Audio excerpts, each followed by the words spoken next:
Hello and welcome to episode number 46 of the Hilarious Humanitarians Podcast. My name is Frances Echeverria, licensed marriage and family therapist. Deanna Silverman is out this week, but we're going to be joined by a guest who has experience as a combat veteran serving for the United States Marine Corps to talk about mental health issues that affect those serving in the military and specifically those coming home from battle. We'll be talking about PTSD and some of the ways in which veterans are at a disservice from some of our institutions for support.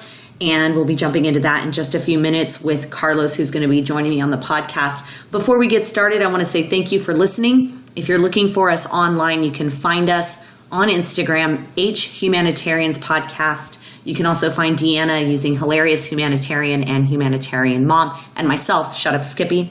We have websites too, shutupskippy.com and hilarioushumanitarian.com. Really quick, you get this from us every week, and this week is no different, but the podcast is for informational purposes only, does not constitute medical advice, and is not a substitute for professional medical advice, diagnosis, or treatment. Please always seek the advice of a physician, mental health professional, or other qualified health provider with any questions you may have regarding a medical condition. Since we are going to be talking specifically about PTSD, post-traumatic stress disorder, I want to give you an idea from a clinical perspective as to what that means, because sometimes it's thrown around in a very informal way where people don't understand that it's an actual diagnosis that can be attributed to a certain set of symptoms. So for instance, if you are dealing with PTSD, you're going to meet a criteria for certain symptoms that include intrusive thoughts, emotions, or images. These can include vivid nightmares or flashbacks.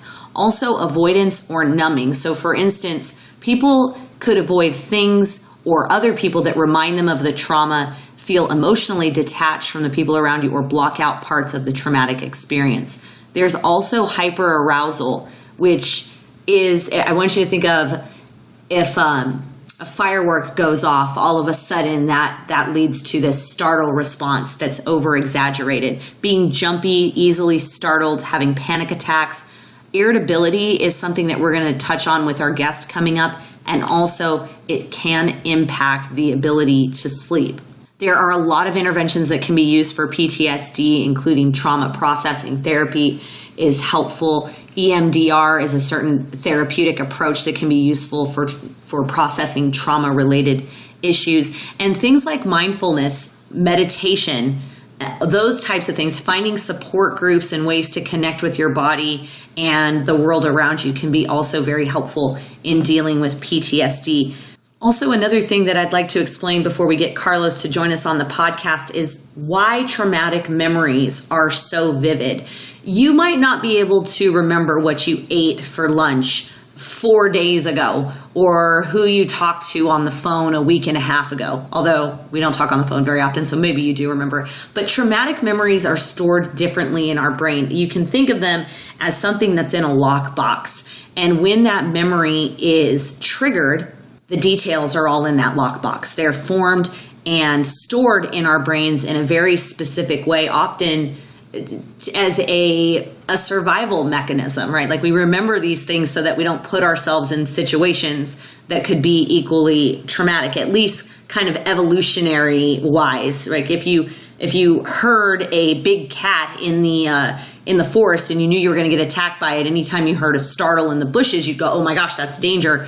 Can't do that.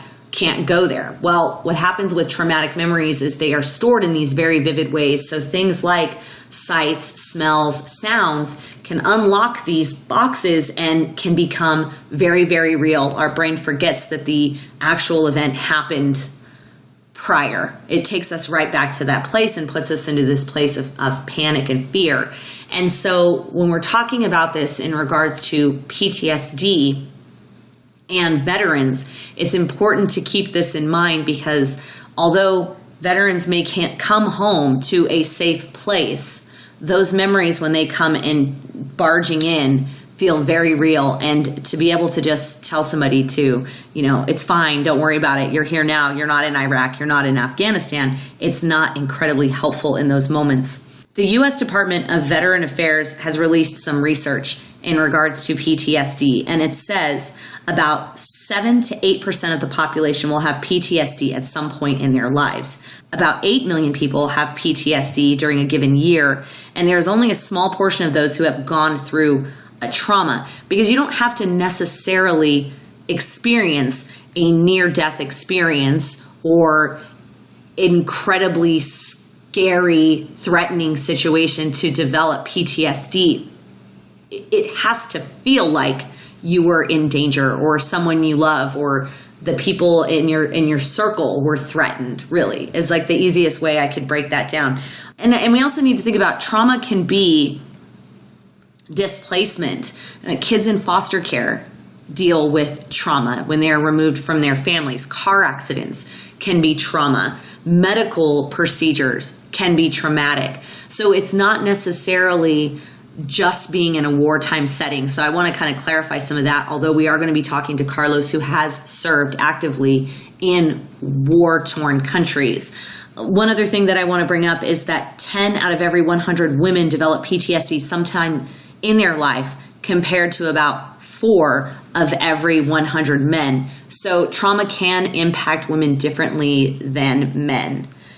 Specifically, talking about PTSD in the military, for Operation Iraqi Freedom and Enduring Freedom, about 11 to 20 out of every 100 veterans who served has PTSD in a given year. If you talk about Desert Storm, you're looking at about 12%, and for Vietnam, 15% were currently diagnosed with PTSD at the time of the most recent study in the late 80s. So PTSD, obviously a problem with veterans, and something that we need to be addressing as we have these veterans coming home and trying to reestablish themselves in civilian life.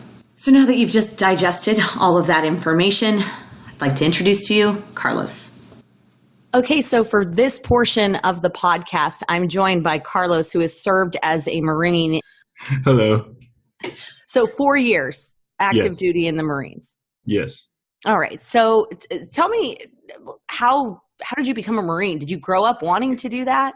I guess because my family history on my mom's side, almost all the males were in the military. And it just grew on me that I was going to do it too. Why was Marine specific because that's what her family did, or was there something about it that you were drawn to? Because I know everybody seems to have their preference.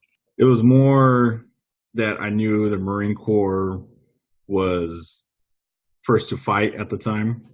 So when I joined, it was at the height of the war. So I wanted to, that's exactly what I wanted to do, was go and fight in the war. How old were you? I was 17 when I enlisted, 18 when I went to boot camp, and turned 19 in Iraq. Okay. And then you served 4 years and then just joined civilian life afterwards? Yeah.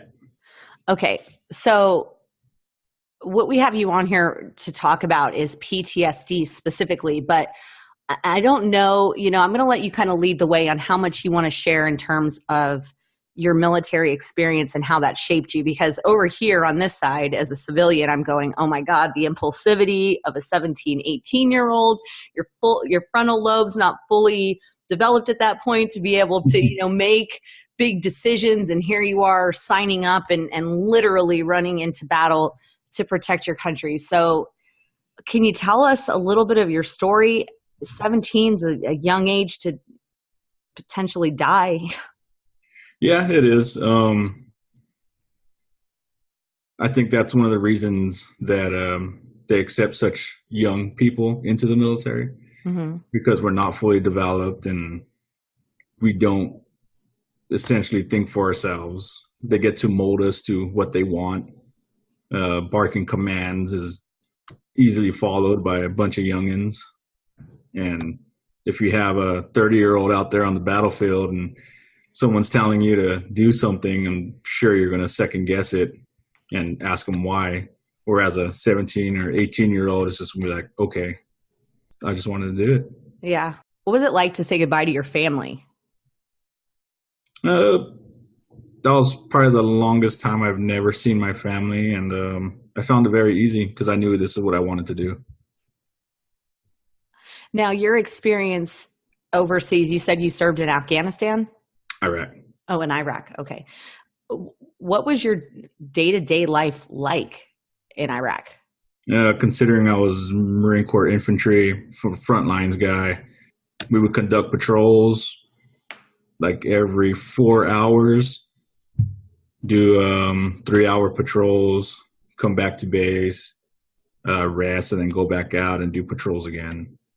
Doing contact patrols, presence controls, looking for the bad guy and trying to eliminate them.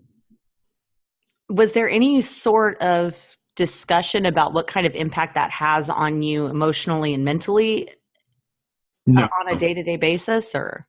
No. So what, you just stuff it down? Pretty much. You don't know it at the time because you're doing what you have to do. You come home, you go back to, because I was in boot camps 3 months, schools 2 months, and then I went with my unit for 2 months, I believe, and then I went straight to Iraq. Came back home after 8 months, was home for about 2 months, went back to Iraq. Came home again, home about 2 months, and went back to Iraq. What was the reason for the coming home for 2 months? That was the end of our deployment. Okay. So in a perfect world, is that supposed to give you some time to say hi to your family and then head back out? I can't imagine that transition was very easy. It's because the way it's set up, the Marine Corps is so small and we had such a huge presence in Iraq and Afghanistan that our military was spread really thin. So in the perfect world, you would do one deployment a year, maybe every 2 years, maybe. But since, like I said, we're spread so thin and everything, Marine Corps was doing 8-month rotations. So there's so little of us. We'd do 8 months in Iraq, come home, and then we'd have to go back and relieve the next unit and then come home. And it was just, we're thin at the time. Yeah. Were you scared at any point in this? Nope. No, not scared. I'm guessing you saw. You're scared to a point, because if you're not scared, then something's wrong with you. Okay. But at the time, it's more like, this is freaking awesome. I can't believe I'm going to go do this. There's that fear. There's that acceptance of death, that you're going to die more than likely. And once you come to that realization, you get to do your job a lot easier. You don't think about death. You just do what your job is, and you may or may not come home. Did you ever get close to it yourself? Oh, yeah. What about friends? I'm guessing that just statistically speaking, there were losses that were close to you. Yeah, we lost on our first deployment, if I remember correctly, we lost 42 people. Yeah. And how many people were in that group that was deployed? Do you remember? I think it's a unit is 1,500 people. Wow. Not all infantry, though. It's a mixture of everything. Okay. So can you explain to those of us listening as civilians what it's like to bond with your, I want to say brothers, but I know there's females that are in the military and the Marines as well. But that's one thing that I've seen that I think that we just can't, as civilians, we can't understand the type of bond that comes in those places of fear and trauma or and battle and facing death that comes with depending literally on someone else to protect you. Yeah, it's hard to explain. I mean, it's something that you'd have to experience yourself, but you see these guys every day, and it's like having your best friend that you can tell your deepest, darkest secrets to. But in this situation, it's this dude has your back, and he's going to bring you home. He's going to do anything for you. And, one day he's going to save your life and you're going to save his. It's very hard to explain that brotherhood that you have. Yeah. So there's a couple things I want to ask you in a few minutes regarding PTSD specifically, and how people in your support system, and specifically mental health professionals or just people at large, can be helpful in kind of reintegrating back into civilian life. But what is your experience? What would you like to share about PTSD? And of course, we're talking about post-traumatic stress disorder. Back in the day, it was called shell shock. I mean, it's had all different kinds of names, but most of the research has been done with military veterans and people coming from wartime situations. So what's your story with PTSD? I came home when I got out, like I said, at 3 deployments, all to Iraq, almost 2 years total. When I came home, it was normal, probably for like the first month. What's normal mean? It's like a normal life, just like you live and everyone else lives. Okay. And you came back home, and were you living like on your own? Did you have a family? With my mom. Okay. All right. So living at home, and then maybe a month later, I started recognizing anger issues. And I didn't know what they were. Everything would, I'd freak out over any little type of thing.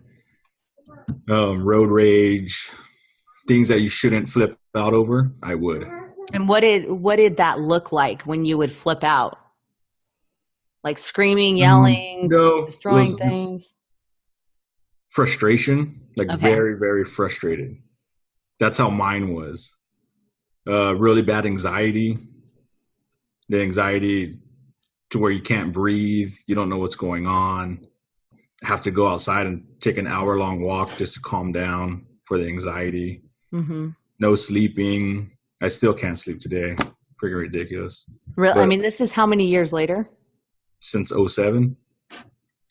So 11 years later, and you still can't get a solid night's sleep? Oh, yeah. The anxiety, too, is still with me. I have anxiety on a daily basis. And, that's probably like the gist of it for me anyways. A lot of people deal with it differently. A lot of people drink, a lot of people go to drugs. It's every mind's different. Right. Did you experience things like flashbacks or nightmares or hypervigilance or things like that? Nightmares I still have, not as often, but probably the first few years after I got out, I had nightmares. Flashbacks for sure. Driving down the road, going to school or something, seeing something on the side of the road, give me instant anxiety because I would think I was back in Iraq and it might have been a bomb or something. Because that was something that was happening on a regular basis, right? I mean, I think sometimes we forget, we see news footage, but we don't realize that it was literally danger was around every corner, and that was just your 9-to-5 job, except it was 24/7. Oh yeah. A lot of people would rather walk 100 miles than to drive it because driving was the scariest thing. So you managed to deal with these symptoms, but how did you find support to work through it? Fellow Marine buddies. I have 3-4 Marine buddies that I served with here in town in Fresno. Mm-hmm. So hanging with them a lot, discussing our issues and everything is a big help. Did you ever seek the help of a therapist or any sort of mental health professionals through the VA or privately? No. Why not? I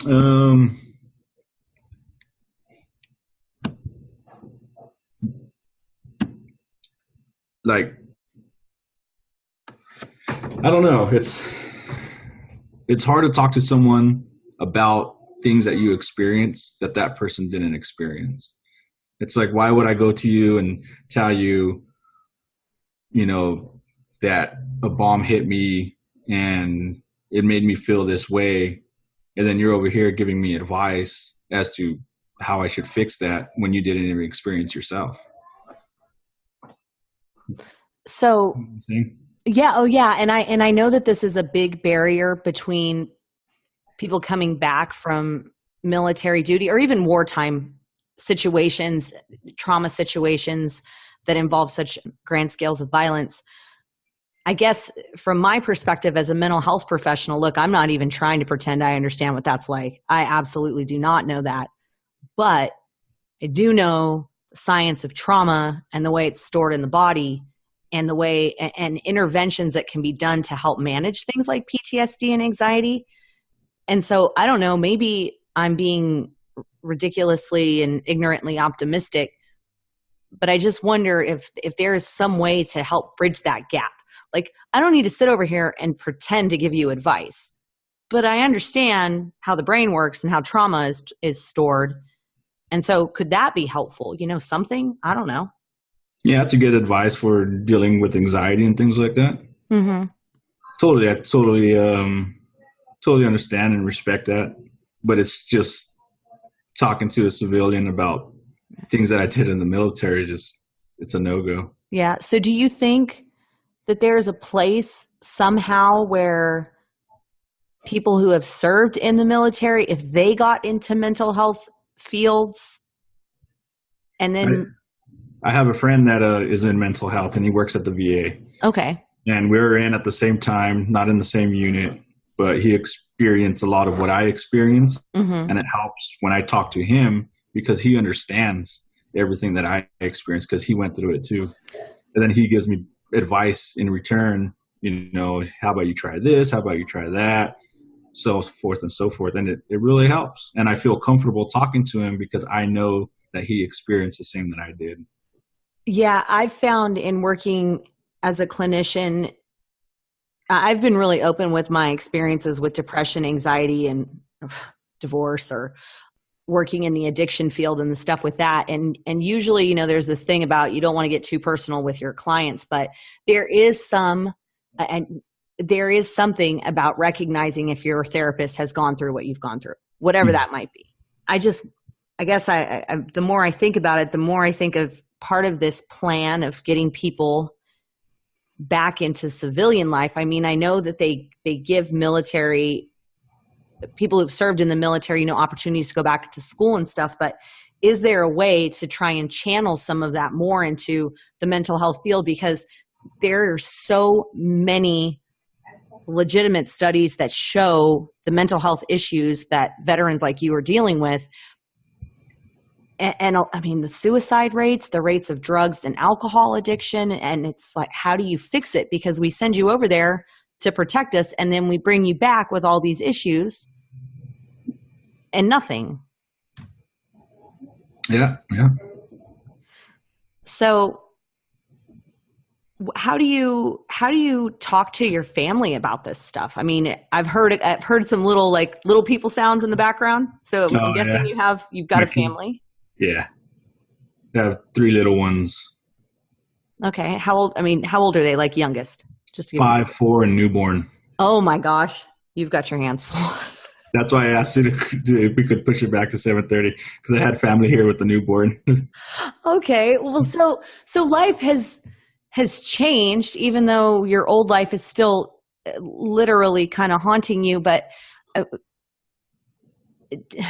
is this stuff that you're going to talk to your kids about? Is this stuff that, you tell your partner about, or this is how a Marine handles it, is he just keeps it in? I don't know.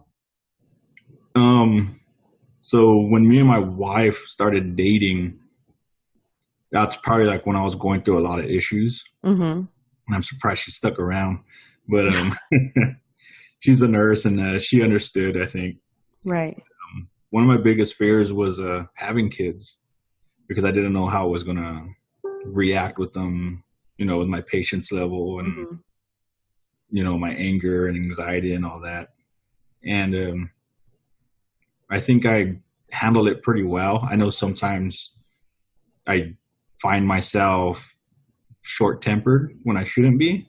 Mm-hmm. And I check myself, or my wife will check me. And that helps a lot. But I think over the years dealing with my kids, I've learned to hold myself back, I guess you could say, deal with things different ways, using advice that people have given me, taking a breath, counting 3 or whatever it is. Right. Learning some of those coping skills to help combat some of those things.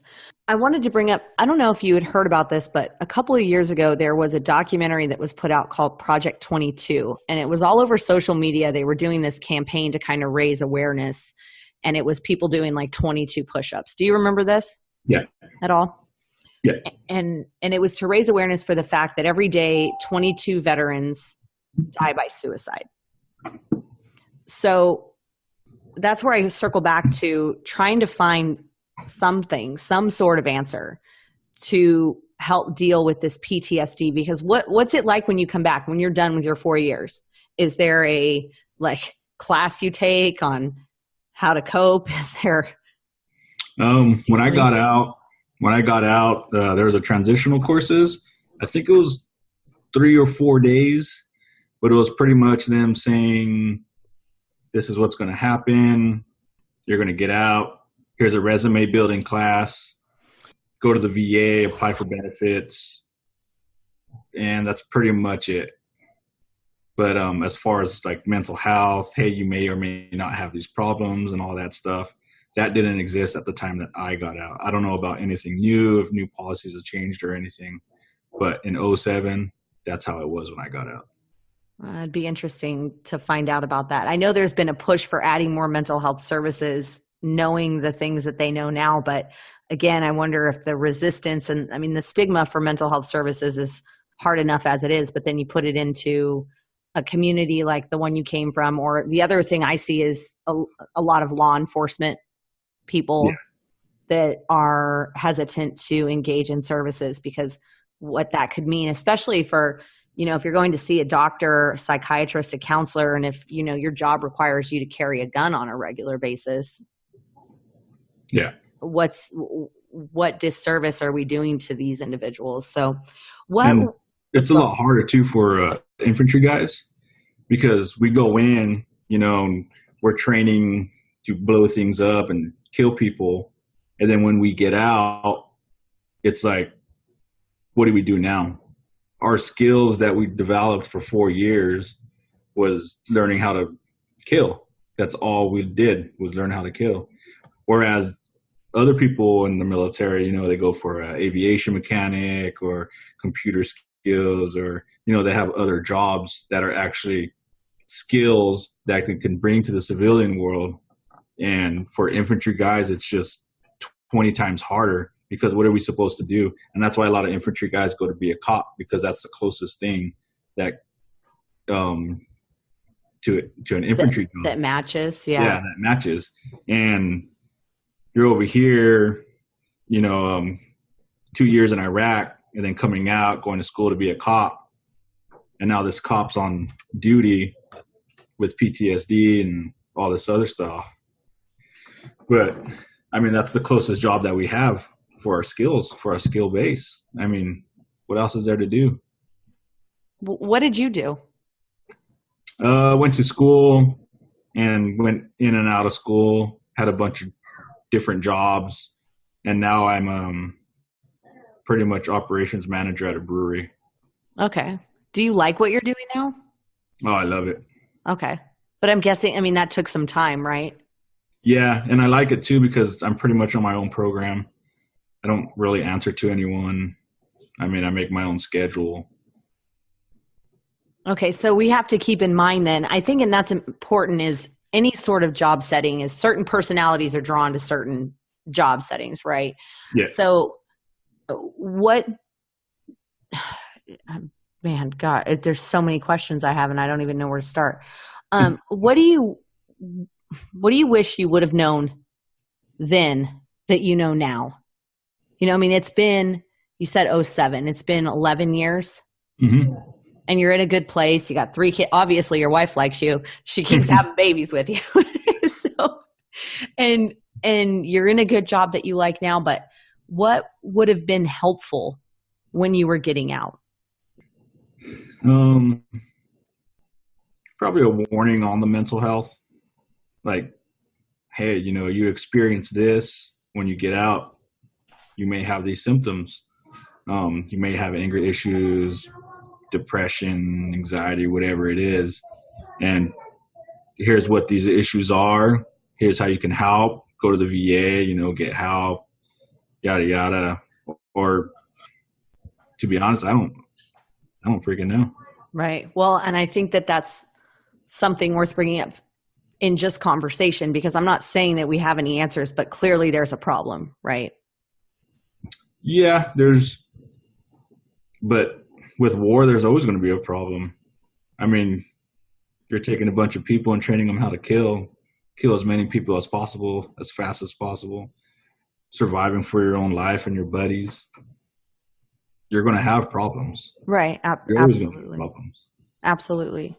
I just wonder sometimes if we're not letting these same men and women that we expect to give so much down when they come back. Yeah. I think the veteran community is definitely ignored a lot when we come home. Right. So how did you figure out specifically that your anger issues were tied to your trauma? Did someone point it out? I think it was my mom. She experienced my first anger issue. And she was just like, man, something's wrong with you. What's wrong? Like, you came home and you're not the same person. You're so angry all the time. And then that's when when she first brought it up, I was just like, whatever, I'm not angry. Mm-hmm. And then looking at myself, I was like, man, maybe something is wrong. And then it didn't really hit me until I had my first anxiety attack. Felt like I was going to faint, couldn't freaking breathe. I was going crazy. I didn't know what was wrong. Went to the hospital, told the doctor, and the doctor was a former Army Ranger. He did like 10 years or something, and now he's a surgeon at the VA. He sat me down and he was like, hey, Carlos, he goes, you ever think about PTSD? And I was like, what is that? And he told me the symptoms and everything. I was like, wow, that's exactly what I have. Mm-hmm. So he was like, go see, I'm going to make an appointment with mental health. Go talk to them, see what happens. And I was like, all right. And I trusted this guy because he was a Ranger. I know he's seen some stuff. He was older. So I was like, all right, I will. And man, if I ever seen him again, I would thank him. Yeah, I think that's why it's so important. Sometimes people come away from experiences maybe feeling, I don't want to use the word broken, but like there's things that are beyond repair, but really that could be the point that connects with people.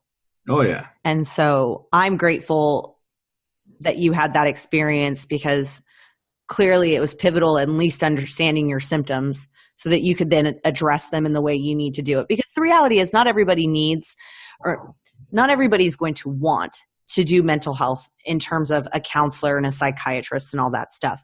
But what we're trying to do when we do this podcast is to just say that there are ways to work on your issues, ways to feel better and deal with trauma, that it's not always going to be a place of living in your own personal hell. So I do want to thank you, because I know this is a topic. Getting into this, I'll be totally honest, I was really nervous to talk to you today. Because I'm like, he's going to know I'm a phony and a fraud. I don't have any military experience. I mean, my dad worked in law enforcement, but I couldn't do it because I don't want to get yelled at. So, and a quick little side note, what's funny is we do this by video, and I didn't know who you were. And I'd only talked to you on the phone once, texted with you, a mutual friend of a friend kind of put us together. But you apparently listen to my radio show, so thank you for that. Hey, so you want to give a random shout out to about your brewery, or are we going to keep that on the down low? Oh, no, Tactical Ops Brewing. Oh, okay. Is that one? Do they work with a lot of veterans? I mean, the name kind of implies it. Yeah, it's a veteran themed brewery, or military themed brewery, and okay. Both the owners. One of the owners, his dad did 35 years in the Navy. And the other owner, his brother, used to fly F-15s out of the 144 Air National Guard here in town. Okay, and so you felt right at home when you went to become their brewmaster. Oh, yeah. Not brewmaster, just manager. Okay, all right. Well, you know what? Well, look, I don't know the titles at a brewery either because I don't work there. But I do know that they once dropped off some beer for me at the station, and I'm very appreciative of that. So, well, Carlos, what kind of stuff do you like to do for fun now that you got 3 kids and a wife and you're making beer or running a brewery? Considering having kids, drink a lot. Okay. No, I do like your sense of humor. Well, clearly you have really good taste in radio stations too. So I just want to say thank you for letting us hear your story. Also, can I ask you if this would work? Okay, because I have military people that come into my office who are trying to seek help, or people in law enforcement. And like I said, I'm not going to try and BS anybody and tell them I know what's going on. But could it be possible that just someone to listen could be slightly helpful? Oh, yeah. And working at the brewery, because I try to hire nothing but veterans at the brewery. Working at the brewery has definitely helped me and a bunch of other guys that work there talking with customers, because I would say 90% of our customer base is law enforcement and military veterans. Right. And I was just talking to someone about this the other day, but when veterans come in, we discuss issues that we have, experiences that we experience, because a lot of guys that come in are from Vietnam or Iraq, Afghanistan. Mm-hmm. So them coming in, it's just like Cheers, you know, they go yeah. have a therapy type session. That's exactly how it is at the brewery. And I think working there as well as my buddies that work there has definitely helped us in socializing more and just getting out there and all that stuff. Yeah, I think that's, something that we try and encourage in mental health is to just find your community, find your people. Oh, that yeah. you feel comfortable with and can feel supported by. And whether that's people who are bonding over loss together, like grief groups, or bonding over trauma-related incidents, like being in war, or sexual abuse survivors, whatever it is, I think it's important that we find our healing in communities. And so I think that's beautiful. And what's funny, people can't see this, but when you talked about that, you lit up. So I don't know if you're a badass Marine kind of persona just got a little softer there, but you clearly enjoy that experience with people coming into the brewery. So I just want to say thank you very much, very, very much, Carlos, for joining me today. Thank you. So that wraps up this edition, a kind of different version of the Hilarious Humanitarians podcast, and just getting the conversation started with regards to PTSD, mental health issues, and how we might be able to better serve those who have served us in the military.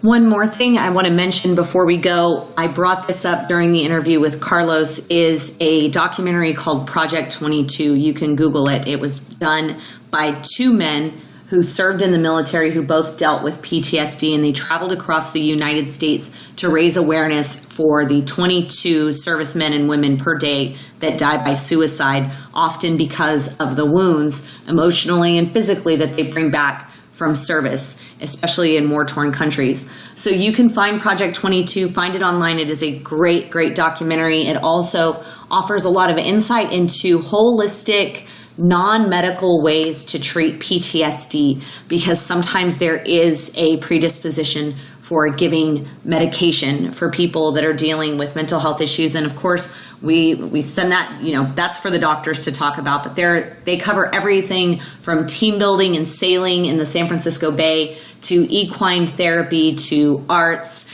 And it is a great documentary if you're looking for more information on this, and also just full-bodied, well-rounded approaches to healing ourselves. So you'll find that Project 22. Thank you for listening. You can find our new episodes every Friday. Next week, we will have Erica Hart joining us. Erica is a survivor of sexual assault and a documentary filmmaker who sits down on tape, on video, with the man who assaulted her. And she's putting together a documentary to talk about that experience called Gray Area. Please, if you haven't done so already, rate and subscribe to our podcast. You can find us on Instagram, Humanitarians Podcast, also Hilarious Humanitarian Mom, and myself, Shut Up Skippy. You can find the website shutupskippy.com for all of the resources that I used to prepare for today, and also hilarioushumanitarian.com. Thank you very much for listening, and we'll be back next week.